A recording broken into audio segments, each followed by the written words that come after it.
Welcome back to my channel. Today we are going to discuss how much it costs to go to Hallowicked. And this is particularly going to be kind of taped to how much the average it would cost for me to go to Hallowicked. But we're going to look at a couple different options. We're going to look at the cheapest option, the most basic option, which for me would be about $550 to go. And that's just for me. That's not for me and my partner or anything. And then we're going to look at like some more expensive options. And if you are considering saving for Hallowicked, you've never been to Hallowicked, this is a video for you. This is going to break down how much you can expect and what you need to consider saving. If you've been to Hallowicked, you probably already know all this already, but you're welcome to stay too. I'd love to have you. So the first thing we're going to look at is there are actually two different Hallowicked tickets this year. There is a Train of Terror tour, which is a whopping almost $500, but this gets you into all the tour dates, which are right here, and I am assuming, and I say assuming because I don't know for sure, but that is including the main Detroit show for Hallowicked, because it shows it here, and then here it says all the Train of Terror shows, including the legendary Hallowicked. So I'm assuming that would mean if you bought this ticket, you would get into all the shows, including Hallowicked. But we're going to look at the main ticket for this video. This is for the one in Detroit, Michigan, the main Hallowicked. We're going to click on this link here, and it will bring you up to this page. I would recommend not buying tickets from any other website but i.c.p's, their own. You can click on Get Tickets. You have a few options. This is the same venue as last year, so I do know what this looks like. The general admission pit is going to be your best view, okay? You are down in center in the front, great view, but it is flat. So if you're a shorter person like myself, might not be the best option. The general admission lower level is the worst seating in my opinion. It is slightly, I remember it being like slightly elevated, but the balcony like covers you, and it like you can't see very well, especially if you're short. Balcony sitting's a very good option too, as long as you're planning on getting there early, so you can get up front here. The whole balcony is like a movie theater style, so you have like a row of seats and then steps, and then a row of seats and steps. That being said, I say this as a 5-foot person. As long as there's nobody in front of you, you'll be fine. But if there's someone in front of you, you're not going to see shit. So keep that in mind, that general balcony is good as long as you can get up front. Or if you have people in front of you who are actually sitting the whole time, then you're going to see perfectly.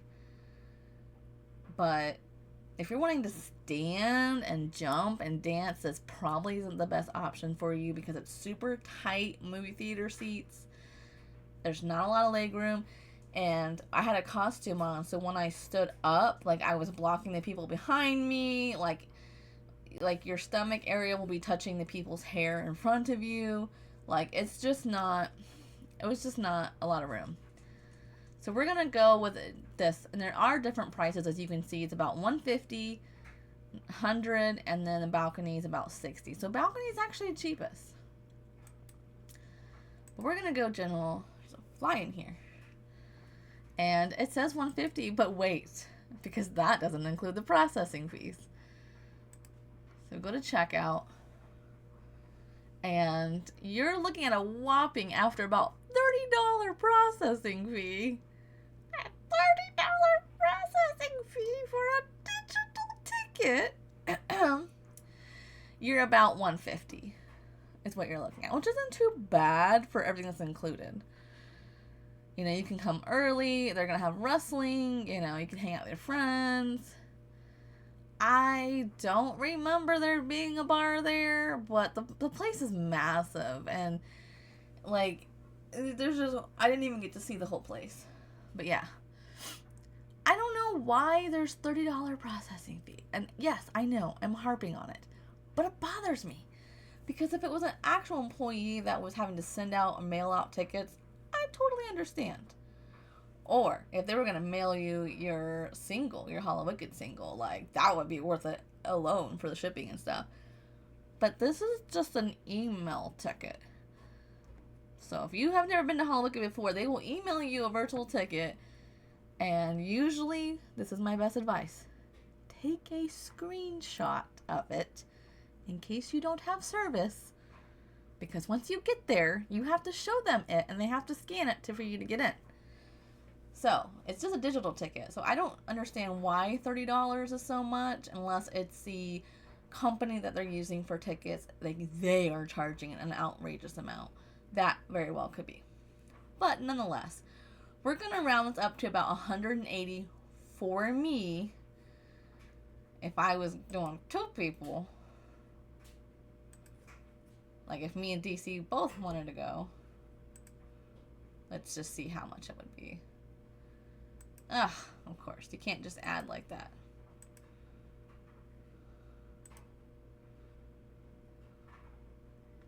Huh. Do you see the service fee there?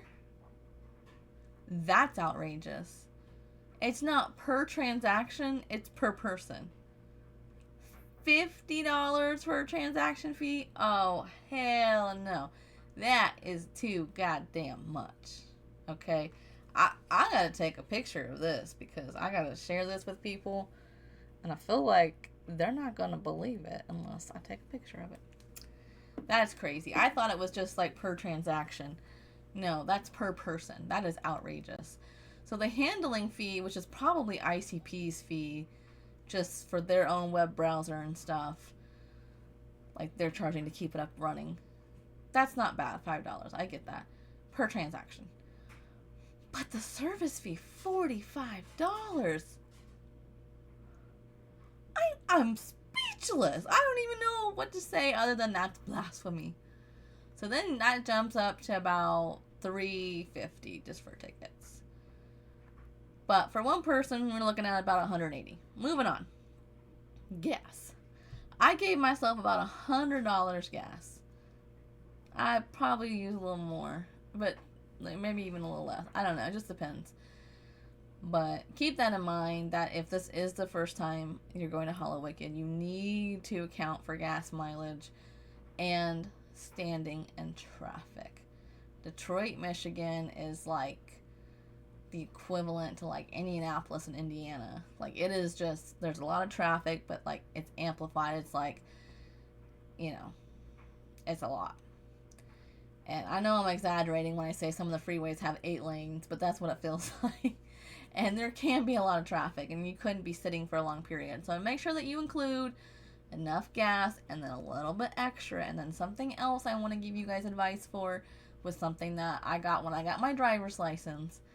And my dad always said, take $50, put it in your glove box or your wallet, like, but not where your money goes, like in a different pocket in your wallet.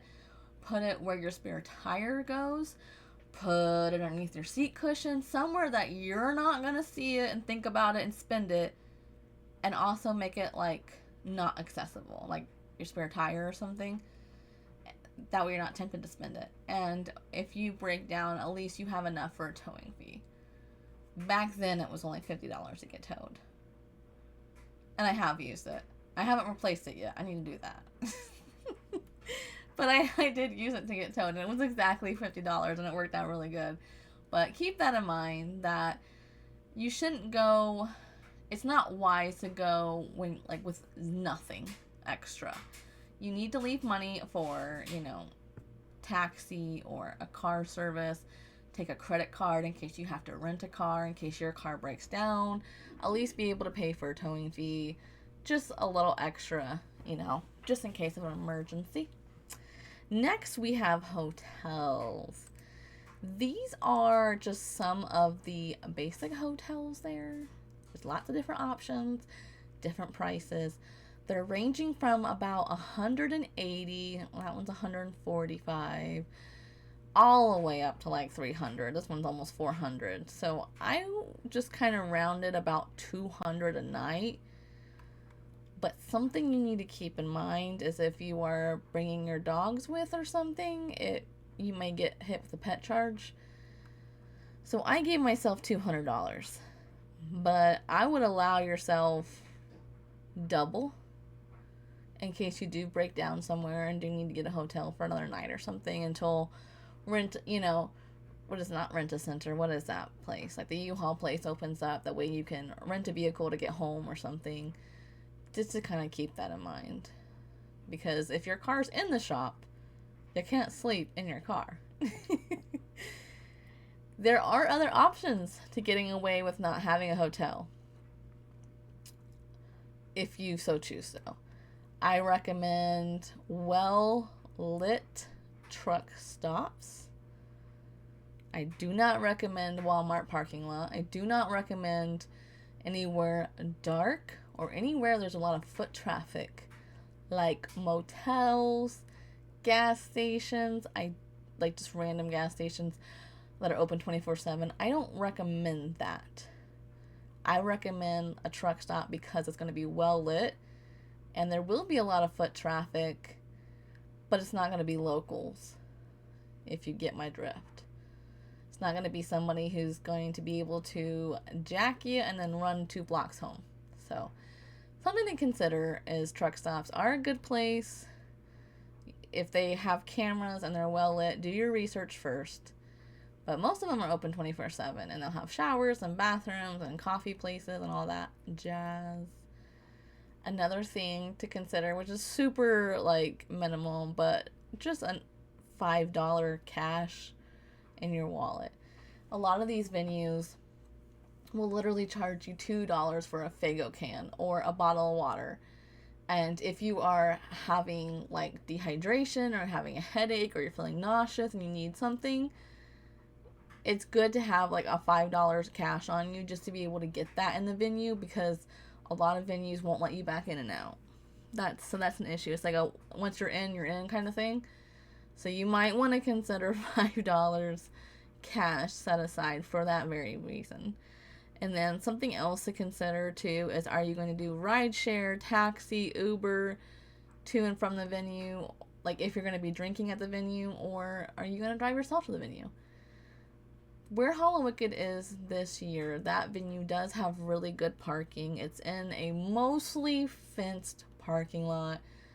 There was security on the premises when we arrived, but not when we were leaving.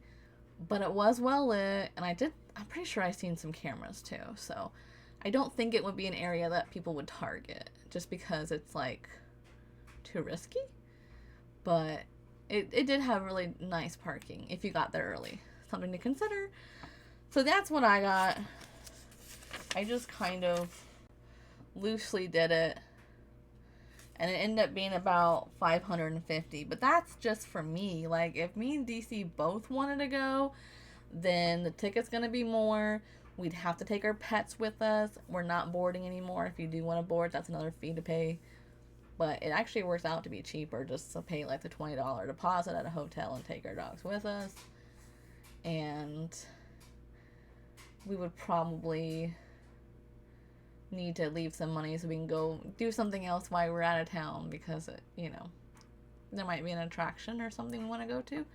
Yeah, keep that in mind. You need about $500 to save for Hallowicked. If you're thinking about going someday, that's a good goal, is to save up $500 and maybe sit down and actually break down how much gas it would take you, if you're going to do a plane ticket, ride share, like what kind of price range you're looking at, and get an exact number for you, and then maybe add a little bit to it. But I'd say $500 would be a good goal to get to. And man, it's going to be amazing Hallowicked this year. I don't think they will reveal the next Joker card. I think they're quite a ways away from that. Maybe next year. We can hope for that next year. If you are going to Hallowicked, please let me know in the comments down below. And take some video and pictures for me, because I'm not going this year. It's just going to be too expensive. And that's what it comes down to for us this year. Unfortunately, we're going to take this year off from Fright Fest and Hallowicked, and we're going to aim to go next year. So we're saving now for next year. But we also want to go to Tom Woods Float. So it's really conflicting. But we are saving now, and then we will see when it gets closer what we have funds for. Like always, thanks for watching. I hope you guys have an amazing Hallowicked, amazing October. Be safe. Be kind to each other. And let me know if you're going or not. And if you're not going, let me know whose channel do I need to stalk for some good footage since I can't go. I'll see you guys next time.